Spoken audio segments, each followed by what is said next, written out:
अस्सलाम वालेकुम नाजरीन, मैं हूं नदीम ज़ईम एक नई वीडियो के साथ। और आज की वीडियो का टॉपिक है कि तहरीक इंसाफ पर पाबंदी लगने जा रही है या नहीं, या ये तजवीज जो है ये पाकिस्तान मुस्लिम लीग के लिए बाउंस बैक कर जाएगी।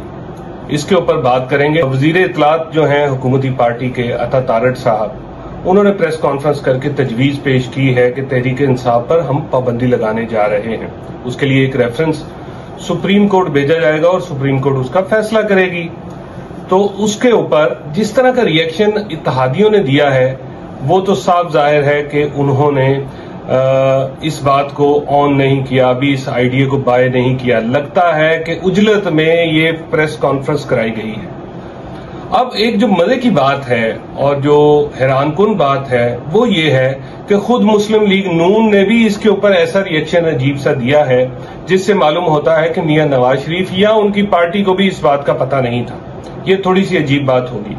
तो मैं आपको बताता हूं कि जिस तरह से कुछ बुजुर्ग शहबाज शरीफ साहब की हुकूमत में शामिल किए गए थे जिनका नवाज शरीफ की सियासत के साथ कोई ताल्लुक नहीं है, जैसे वजीर खजाना, जैसे वजीर दाखिला मोहसिन नकवी और जैसे अलीम खान, और उसके साथ जो अता तारड़ हैं, ये भी एक ऐसे वजीर हैं इस हुकूमत में जिनका मुस्लिम लीग के साथ ताल्लुक तो है, लेकिन शायद अगर मुस्लिम लीग नून अपना वजीर इत्तलात लगाती, यानी नवाज शरीफ साहब की मर्जी से लगाया जाता, तो अता तारड़ का नंबर अभी बहुत पीछे था। जबकि दूसरी तरफ जावेद लतीफ साहब, जो कि मुस्लिम लीग नून बल्कि मियां नवाज शरीफ के ख्यालात का इजहार करते हैं सामने आके, उन्होंने किसी और अंदाज में इस बात को पोर्ट्रे किया है। उन्होंने कहा है कि अभी पाबंदी की कोई ऑप्शन मौजूद नहीं है।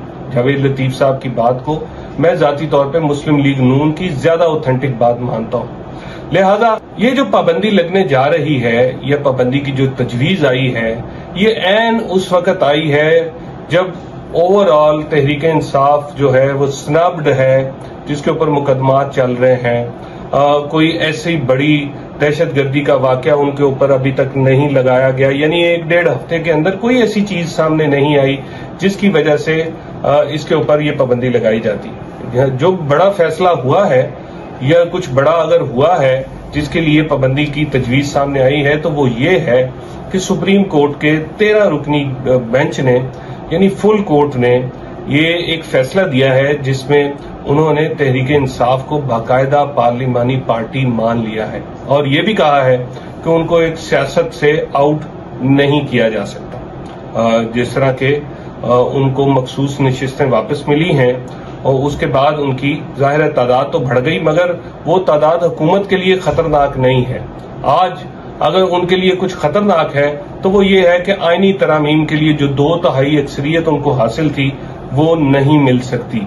तो फिर ये बात तो साफ जाहिर है कि क्या ऐसा खास हुआ जिसकी वजह से एक उजलत में, एक फ्रस्ट्रेशन में प्रेस कॉन्फ्रेंस करके ये इत्तेहादियों को एतमाद में लिए बगैर या अपनी पार्टी के बड़ों को एतमाद में लिए बगैर ये जो फैसला सामने आया है, ये किस तरह से आया है। बज़ाहिर ये फैसला जजेस को बताया गया है कि हमारे पास भी एक ताकत मौजूद है जो हुकूमत और एग्जीक्यूटिव की सूरत में है और वो पाबंदी लगा सकती है, मगर ये नहीं सोचा गया कि ये पाबंदी इतनी बड़ी जमात के ऊपर उस वक्त नहीं लगाई गई जब 8 फरवरी से पहले के हालात थे, जब तहरीक इंसाफ के पल्ले कख नहीं था।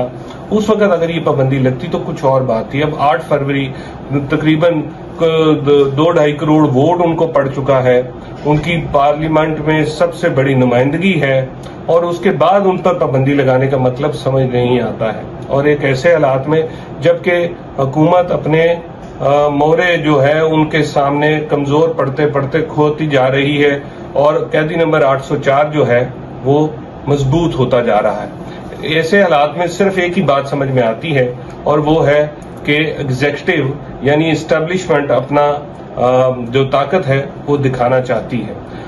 अगर पार्लियामेंट में ये मखसूस नशिस्तें तहरीक इंसाफ के पास चली जाती हैं, जो कि चली गई हैं, तो फिर आईनी तरमीम 2/3 अक्सरियत वाली कोई आईनी तरमीम नहीं हो सकती। तो आईनी तरमीम की जरूरत क्या थी?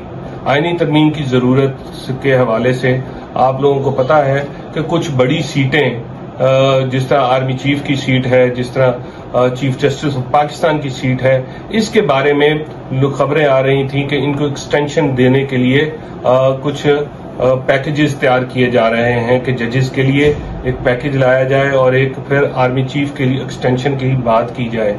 तो वो पैकेज के लिए एक आईनी तरमीम की जरूरत है, और अगर आईनी तरमीम करनी है तो फिर 2/3 अक्सरियत चाहिए, और 2/3 अक्सरियत इन मखसूस नशिस्तों के साथ जो कि दूसरी पार्टियों को दे दी गई थी मुफ्त में माले गनीमत के तौर पे, वो सीटें अब तहरीक इंसाफ को मिल जाती हैं। तो फिर हुकूमत के पास क्या हल बचता है? हुकूमत के पास 2 हल हैं। एक तो नजर सानी की अपील करे और यही बेंच दोबारा बैठ के फैसला कर दे कि ये सीटें तहरीक इंसाफ को नहीं बल्कि उनको देते हैं। तो इसका जो चांसेस हैं वो बहुत कम हैं, क्योंकि नजर सानी की अपील में बिल्कुल ब्लैक एंड व्हाइट नहीं होता और ना कभी तारीख में हमने देखा है।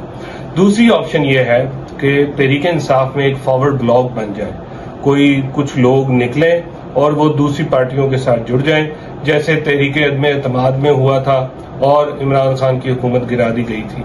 उस तरह से कोई 20-50 लोग निकलें और वो दूसरी जमातों के साथ मिल जाएं और वो वो जो आईनी तरमीम आए उसमें वोट डाल दें। तो इस तरह की आईनी तरमीम, उसके भी चांसेस अभी बहुत कम नजर आते हैं। तो अब इससे ये फैसला अखज़ किया जा सकता है, मैं अगर सोचूं, कि तहरीक इंसाफ के ऊपर पाबंदी लगाना एक बहुत बड़ी सियासी गलती होगी अगर मुस्लिम लीग नून इसका बोझ उठाती है।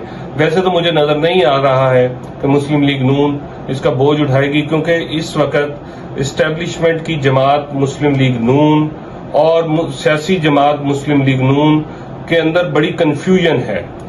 इस वक्त जो हुकूमत है उसमें इस्टेब्लिशमेंट की हुकूमत कहा जा रहा है। जावेद लतीफ साहब कई बार, जो लीगी रहनुमा हैं, कई बार ये कह चुके हैं कि हमसे हुकूमत जबरदस्ती बनवाई गई है, और बहुत सारे फैसले आप देख रहे हैं कि इस्टेब्लिशमेंट के जो वुज़रा इस वक्त मौजूद हैं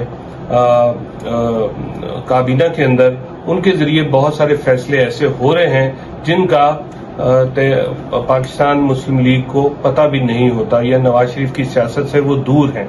अब मुस्लिम लीग नून के पास क्या ऑप्शन बचते हैं? अगर वो तहरीक इंसाफ पर पाबंदी नहीं लगाती तो फिर सियासी मुकाबला कैसे करेगी? क्योंकि हर खबर जो है मुस्लिम लीग नून के हवाले से वो तहरीक इंसाफ को फायदा पहुंचा रही है, और सियासी फायदा पहुंचाते पहुंचाते कैदी नंबर 804 जो है वो पॉपुलर और मकबूलियत के पीक पे पहुंच चुके हैं। इस वक्त जो अगर मुस्लिम लीग नून के पास कोई ऑप्शन है तो वो सिर्फ यही ऑप्शन है कि वो तहरीक इंसाफ की हुकूमत को फेल करने के लिए गुड गवर्नेंस करे, लोगों को पैकेज दे, पसमानदगी से, महंगाई से, बिजली की कीमतों से, गैस की कीमतों से कौम को निकालें, और अगर वो रिलीफ मिलता है तब ही इनकी बचत है। और इसी को सियासी हल कहते हैं, इसी को सियासी मुकाबला कहते हैं। सियासी मुकाबला ये हरगिज नहीं है कि आप पॉपुलर हों और अपने से भी ज्यादा पॉपुलर जमात के खिलाफ आप ऐसा दहशतगर्दी का इल्जाम लगाएं या दूसरा कोई इल्जाम लगाकर उनको मैदान से आउट कर दें। और यही वो नुक्ता था जिस पर 8 फरवरी को कौम ने नवाज शरीफ को रिजेक्ट कर दिया। नवाज शरीफ साहब सिर्फ ये चाह रहे थे कि किसी तरह से मैदान से तहरीक इंसाफ को आउट कर दिया जाए, और आउट करके देख भी लिया, उनका बल्ला छीन लिया, उनकी पार्टी की शनाख्त छीन ली।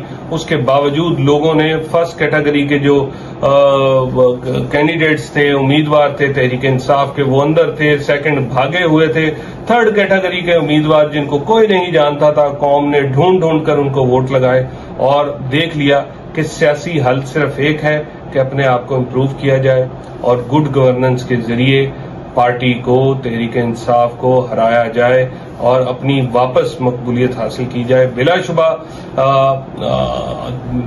एक दहाई पहले तक मुस्लिम लीग नून जो है वो एक बड़ी पॉपुलर जमात थी।